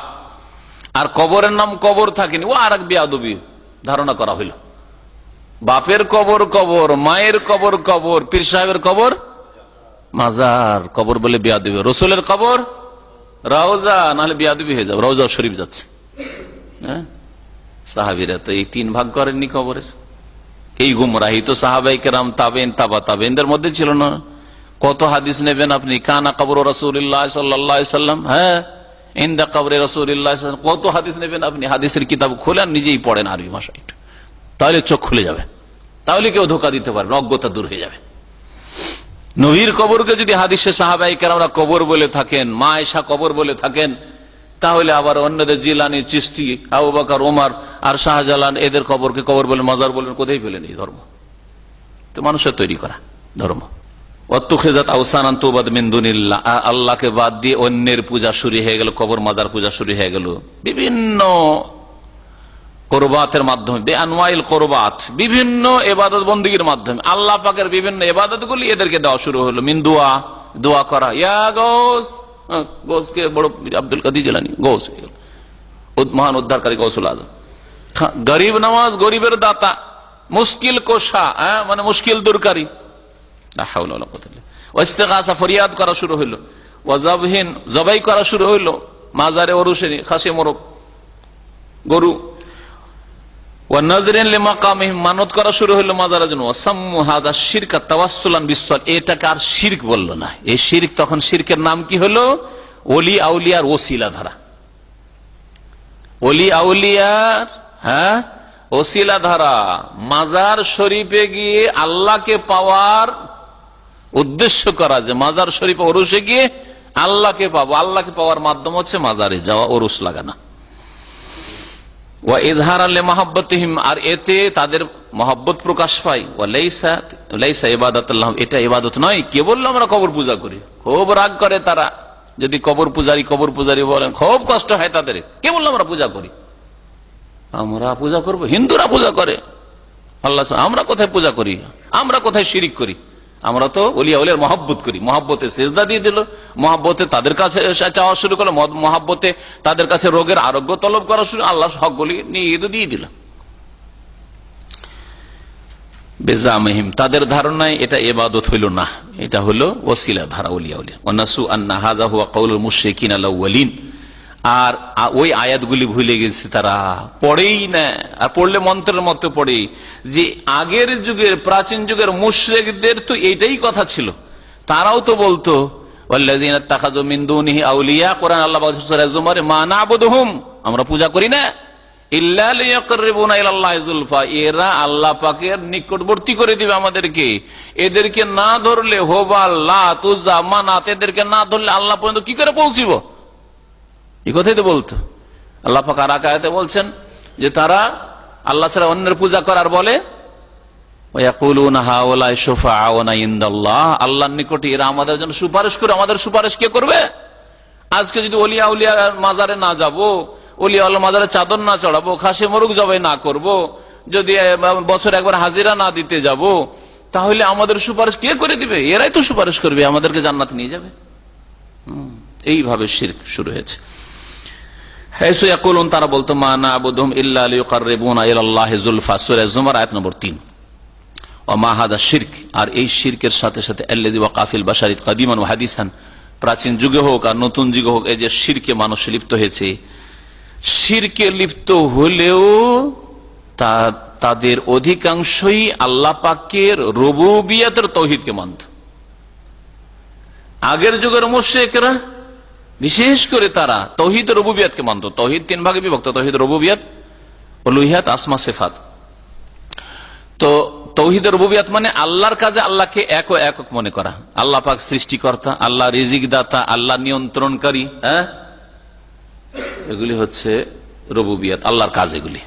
আর তাওহীদ উলুহিয়াত বান্দার কাজগুলি, যেগুলি আল্লাহ পাকের নৈকট্য লাভের জন্য করে, সেগুলিতে আল্লাহ পাকের একত্ব, মানে সেজদা, রুকু, দুয়া, জবাই, এগুলি হচ্ছে তাওহীদে উলুহিয়াত। এগুলি আল্লাহর জন্য খাস করলে তাওহীদে উলুহিয়াত হলো, না হলে তাওহীদে উলুহিয়াতে শিরক হলো, যদি আল্লাহ ছাড়া অন্যকে দিয়ে দেন। তো অধিকাংশ মুশরিকরা প্রাচীন যুগ থেকেই তাওহীদে রুবুবিয়তকে মানত, মানে আল্লাহকে সৃষ্টিকর্তা মানত। এখনো হিন্দু মুশরিকদেরকে জিজ্ঞেস করেন যে বলো তো, তোমাকে কে সৃষ্টি করেছে? তোমাকে তোমার দুর্গা সৃষ্টি করেছে না উপরওয়ালা সৃষ্টি করেছে? বলছে না, উপরওয়ালা সৃষ্টি করেছে। বলবে না? আল্লাহ না বললো কি বলবে? ঈশ্বর বলবে, নয় ভগবান বলবে, না হলে পরমেশ্বর বলবে, না হলে আর কিছু বলবে, নয় গড বলবে, কিছু একটা বলবে, ঠিক না? ওই রকমই কবর মাজার পূজারীকে বলেন, যারা কবর মাজার পূজায় লিপ্ত রয়েছে, তাদেরকে জিজ্ঞেস করেন যে তোমার সৃষ্টিকর্তা বলছে আল্লাহ সৃষ্টি করেছে, জিলানি সৃষ্টি করেছে, শাহজালাল পয়দা করেছে তোমাকে। কিন্তু এদের মধ্যে অনেকে আছে আমাকে আল্লাহ পয়দা করেছে, কিন্তু আমার ছেলে হয়েছিল না, 10 বছর 15 বছর হয়ে গেছে, তারপরে মাজারে গেলাম, বাবার মাজারে শাহজালালে, তখন তারপর একটা ছেলে হয়েছে, এই ছেলেটাও বাবার দান। তাহলে তৌহিদের রুবুবিয়তেরা শিরক করে। এই কথাটাই কাশফুস শুবহাতে শেখ মোহাম্মদ আব্দুল্লাহ রহমতুল্লাহ আলাইহি বলেছেন যে নতুন যুগের মুশরিকরা, এখনকার যুগের মুশরিকরা আগের যুগের প্রাচীন যুগের মুশরিকের চাইতেও শিরকের ক্ষেত্রে মারাত্মক অবস্থায় রয়েছে। তার মধ্যে একটা দিক হচ্ছে তৌহিদে রুবুবিয়তে আরব মুশরিকরা শিরক করতো না, প্রাচীন যুগের মুশরিকরা শিরক করতো না, আল্লাহকে রব বলে মানতো, আল্লাহর কাজগুলি আল্লাহর জন্য রাখতো, কিন্তু ইবাদতগুলির কিছু ভাগ দেবদেবীকে দিত, কিছু আল্লাহকে দিত। এখনকার যুগের মুশরিকরা রোগ ভালো করা কার কাজ? আল্লাহর কাজ, ঠিক না? আর কবর পূজারীরা মনে করছেন না, ওলিয়া ওলিয়া রোগ ভালো করে, মাজার গেলে রোগ ভালো হয়। ছেলে মেয়ে দেওয়া কার কাজ? আল্লাহর কাজ। তাহলে তৌহিদের রুবুবিয়ত, কিন্তু রুবুবিয়ত আল্লাহও দেয় আর বাবারাও দেয়, আল্লাহর কাছ থেকে বাবা নিয়ে দেয়। তৌহিদের রুবুবিয়ত শিরক করে। নিয়ন্ত্রণ কার কাজ? মুদাব্বিরুল উমুর আল্লাহ পাক রব্বুল আলামিন। এরা বলে যে যখন ঝড় তুফানের সময় জাহাজ ডুবে, তখন ওলিয়া উলিয়া গোস কুতুব এসে রক্ষা করে। কত কিসসা কাহিনী এরকম রয়েছে, জাহাজিদের জাহাজ রক্ষা করে নিল, তাহলে নিয়ন্ত্রণকারী কে তাদের কাছে? অমুক আর তমুক। জি হ্যাঁ, তো এই শিরকগুলি তাওহীদের রুবুবিয়তের ক্ষেত্রেও শিরক রয়েছে মুসলিম সমাজের যারা গোমরাহ, যারা শিরকে লিপ্ত তাদের মধ্যে। বলছেন যে প্রাচীন যুগে মানব জাতির মধ্যে শিরক শুরু হয়েছে, নতুন যুগেও বহু লোক শিরক করে, ফালাকসারিয়া, কিন্তু তাদের মধ্যে অধিকাংশ তাওহীদের রুবুবিয়তকে মানে, অধিকাংশ লোক তাওহীদের রুবুবিয়তকে মানে, আল্লাহর কাজ আল্লাহ এক। অল্প কিছু লোক তাওহীদের রুবুবিয়ত শিরক করে। ওয়া ইন্নামা ইউশরিকুনা ফিল ইবাদাহ, যুগে যুগে মানুষরা যে শিরক করেছে আল্লাহর ইবাদতে, তাওহীদে উলুহিয়ত বা তাওহীদুল ইবাদত শিরক করেছে। কামা ক্বালা তাআলা, যেমন আল্লাহ পাক ইরশাদ করেছেন সূরা ইউসুফের আয়াত নম্বর 106, ওয়া ইউমিনু আকসারুহুম বিল্লাহি ইল্লা ওয়া হুম মুশরিকুন, অধিকাংশ লোকেরা আল্লাহর প্রতি ঈমান রেখেও তারা কি করে? শিরক করে। আল্লাহর প্রতি ঈমান রেখে মানে তাওহীদের রুবুবিয়ত মানে, তারপরে আল্লাহর হক মানুষকে দিয়ে দেয়, আল্লাহর হক গাছপালাকে দিয়ে দেয়, আল্লাহর হক গঙ্গা যমুনাকে দিয়ে দেয়, দুর্গাকে দিয়ে দরগাকে দিয়ে দেয়, তাওহীদে উলুহিয়তে শিরক করে থাকে। এই তো হলো মুশরিকদের কথা। আর তারপরে আরেক দল রয়েছে যে নাস্তিকদের কথা। আল্লাহর অস্তিত্বকে অস্বীকারীদের সংখ্যা সব সময় কম থেকেছে, একেবারে সংখ্যালঘু থেকেছে। ওয়ালাম ইয়াজহাদ ওজুদা রব্বি ইল্লা নাযরুন ইয়াসিরুন মিনাল বাশার, আল্লাহ পাক রবের অস্তিত্বকে অস্বীকার একমাত্র অল্প কিছু লোকই করেছে। মানব জাতির ইতিহাসে সামান্য কিছু লোক আল্লাহর অস্তিত্বকে অস্বীকার করেছে, যদিও আজকাল অনেক এর সংখ্যা বেড়ে গেছে। পশ্চিমা সভ্যতা সম্পর্কে ওইসব দেশে যারা বসবাস করে বা ওইসব দেশে যারা যাতায়াত করে বা ওদের সাথে যারা কাজকর্ম করে, চলাফেরা করে, তারা বলে যে ওরা নামে মাত্র হয়তো খ্রিস্টান, কিন্তু বংশগত খ্রিস্টান, একটা সম্পর্ক আছে যে আমি খ্রিস্টান জাতিতে, কিন্তু বিশ্বাস যদি জিজ্ঞেস করে তোমার ফেথ কি, বিশ্বাস কি, বলছে যে না গড ফড এসব বুঝি না, আমি রিলিজিয়ান ফিরিজিয়ান সব মানি না। তো যে জন্মসূত্রে খ্রিস্টান কিন্তু আল্লাহ, তারপরে আখেরাত, পরকাল, এসব তো আমি বুঝি না, কিছু জানি না, ওর নাম কি? নাস্তিক। এদের সংখ্যা যথেষ্ট বেড়েছে। তাদের সাথে কাজকর্ম করলে, কথা বললে বুঝতে পারবেন অধিকাংশ যুব সমাজ পশ্চিমা যুব সমাজের অবস্থা এরকম। তাদের কাছে ধর্মকর্ম কিছু নাই। এদের বাপদাদাদের আমলে কিছু হয়তো ধর্মকর্ম ছিল, ভ্রান্ত ধর্ম হইল, সেই তৃত্ববাদের ধর্ম, খ্রিস্টান ধর্ম হইলেও ছিল, কিন্তু আজকাল অধিকাংশ মানুষ নামে খ্রিস্টান, কিন্তু চার্চেও যায় না, কিছু পড়তেও চায় না, শিখতেও চায় না, জানতেও চায় না, আর বিশ্বাসও করে না, আল্লাহ পরকাল কিছু বিশ্বাস করে না। আর ওই সব মানুষের সমাজে যারা বসবাস করে, মুসলিম সমাজের লোক, তাদের যুব জেনারেশন অবস্থা এরকম, কিন্তু না আল্লাহ না পরকাল কিচ্ছু নাই তাদের কাছে, নাস্তিক হয়ে ফিরে আসছে ওইসব দেশ। এই জন্য ছেলে মেয়েদেরকে ওইসব দেশে লেখাপড়ার জন্য পাঠানো বড়ই ঝুঁকিপূর্ণ, আপনি জাহান্নামের দিকে ঠেলে দিচ্ছেন। খুব ভালো করে চিন্তা করে দেখবেন, আপনি খুব পরেজগার মুসল্লি মানুষ, আর তারপরে পড়াবার আর কোন জায়গা পেলেন না, ডাক্তার ইঞ্জিনিয়ার বানাবার আর জায়গা কোথাও পেলেন না, মুসলিম দেশে পাঠালেন ওই সব দেশে। আপনার ছেলে মগজ দোলাই করে, মেয়ে মগজ দোলাই করে চলে আসলো। ধর্ম কর্ম এগুলো আগের যুগে, এগুলো উপকথা, আসাতিরুল আউয়ালিন যেমন কাফের মুশরিকরা বলতো, ওই রকম এরাও মনে করে এগুলো উপকথা, কাল্পনিক কথা। অল্প কিছু লোকই আল্লাহ পাকের অস্তিত্বকে অস্বীকার করে। লেখক বলছেন কাফিরাউন, যেমন ফেরাউন, ওয়াল মালাহেদা দাহরিয়িন, বিধর্মী নাস্তিকরা, ওয়াশয়ুইন ফি হাযা জামান, আর এই যুগে যেমন কমিউনিস্টরা, মার্ক্সবাদে যারা বিশ্বাসী, মাওবাদে যারা বিশ্বাসী, সমাজবাদে বিশ্বাসী, এইসব লোকেরা আল্লাহর অস্তিত্বকে অস্বীকার করে। আর অনেক খ্রিস্টানরাই রয়েছে যারা জন্মগত খ্রিস্টান হইলেও তারা আসলে ওই মার্ক্সবাদে বিশ্বাসী, সমাজবাদী বিশ্বাসী, বস্তুবাদীরা। ও জহুদহুম বিহি মিন বাবিল মুকাওয়ারা, যারা আল্লাহর অস্তিত্বকে অস্বীকার করে, এটা অহংকার বশত করে। ওদের প্রকৃতি বলছে যে না, এটা তো হইতে পারে না। আচ্ছা বলেন, ওই নাস্তিকটাকে যদি জিজ্ঞাসা করি, এই বোতলটা, ওকে যদি বলি, তুমি বলছো বিশাল পৃথিবী, সব প্রাকৃতিক, বান, বন্যা, সাগর, মহাসাগর, নদী, নালা, হ্যাঁ, পানি কখনো বেশি কখনো নেই, হ্যাঁ, সবকিছু প্রাকৃতিক, সব ন্যাচারাল। তো এইটা যদি আমি বলি যে এটা ন্যাচারাল, প্রাকৃতিক ভাবে প্যাকিং হয়েছে, প্রাকৃতিক ভাবে পানিটা এটা এসছে, প্রাকৃতিক ভাবে লাগানো হয়েছে, বন্ধ করা হয়েছে, মানে বন্ধ হয়েছে, বন্ধ করা তো হয়নি, বন্ধ হয়েছে, আর প্রাকৃতিক ভাবে আমার টেবিলে এসে বসে আছে। কি বলবেন? আমাকে পাগল বলবে না? ওই নাস্তিকগুলো পাগল বলবে, কি বলে এটা হয়, কোম্পানি, অমুক কোম্পানিতে, অমুক কোম্পানির পানি, এটা বলবে না? তাহলে বোঝা গেল যে না, এই সবকিছু মানে, কিন্তু আল্লাহর ক্ষেত্রে শুধু এটা হচ্ছে অহংকার বশত। শয়তান এমন অহংকারী বানিয়ে দিয়েছে যে আল্লাহর অস্তিত্বকে অস্বীকার করার, পৃথিবীর কোন কিছুর সৃষ্টিকে বা প্রোডাকশনকে অস্বীকার করে না। সবকিছু তৈরি হচ্ছে, প্রাকৃতিক হয় না। আর শুধু মানুষ আর এই পশু পাখি, এগুলো প্রাকৃতিক, এগুলোর সৃষ্টিকর্তা কেউ না, এগুলো কোন কারখানায় তৈরি হয়নি, এমনিতে তৈরি হয়ে গেছে। এ হচ্ছে মুকাবারা, অহংকার। আর না হইলে তাদের ভিতরে অবশ্যই তারা অঙ্গীকার করতে বাধ্য, নিরুপায়, স্বীকার করতেই হবে যে আমি যেটা একটা ক্ষুদ্র একটা জিনিস, এটা সূচের কথাও যদি বলা হয়, এমনিতে প্রাকৃতিক হয়ে যায়নি, তৈরি হয়েছে, তারও কোনো কারখানা ছিল, কোন কারখানাতে তৈরি। একটা ব্লেড দেখলে আমরা দেখি, ব্লেডের প্যাকেট, আরে এটা মেড ইন ইন্ডিয়া না চাইনা না কোথা থেকে তৈরি হয়েছে, ঠিক কিনা?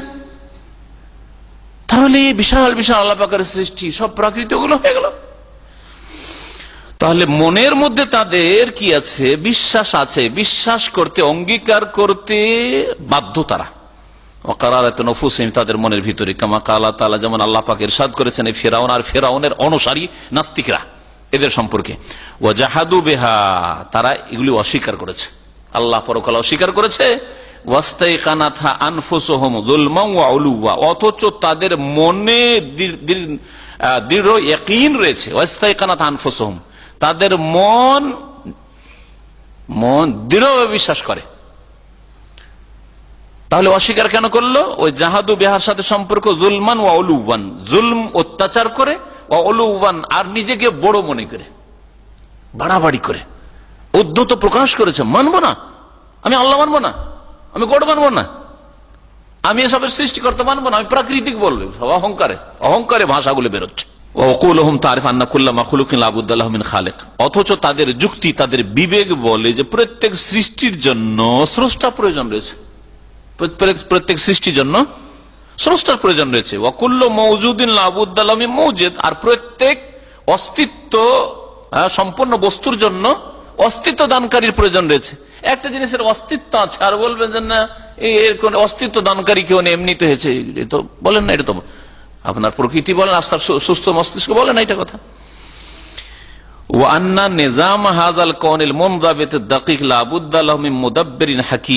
আর এই যে বিশাল কায়নাত, আল্লাহ পাকের সৃষ্টি, যা সূক্ষ্মভাবে পরিচালিত, কত সুন্দর সুষ্ঠুভাবে পরিচালিত, আসমান জমিন আর সবকিছু, লাবুদ্দাল্লাহ মিন মুদাব্বির, অবশ্যই এর কেউ নিয়ন্ত্রণকারী রয়েছে। হাকিম, যিনি মহাবিজ্ঞানী, প্রজ্ঞাবান, কাদির, যিনি সর্বশক্তিমান, তার ক্ষমতায় দুর্বলতা থাকলে ভাঙচুর হয়ে যেত। হ্যাঁ, আলিম, যিনি সবকিছু জানেন। মান আনকারাহু ফাহুয়া ইম্মা ফাকিদুন লিআকলিহি, কেউ যদি এটা অস্বীকার করে যে কোন নিয়ন্ত্রণকারী আসমান জমিনের নেই, সাগর মহাসাগরের নেই, নদী নালার নেই, হ্যাঁ, বৃষ্টির নেই, মেঘের নেই, এমনিতেই কোন নিয়ন্ত্রণকারী নেই, তারপরে কারো ঘরে 10টা বাচ্চা পয়দা হয়েছে, কারো ঘরে একটাও পয়দা না, কারো ঘরে পরপর 10টা মেয়ে পয়দা হয়েছে, কারো ঘরে 10টা ছেলেই শুধু পয়দা হয়েছে, সব প্রাকৃতিক না, সব প্রাকৃতিক। এই অহংকার ছাড়া আর কি হইতে পারে?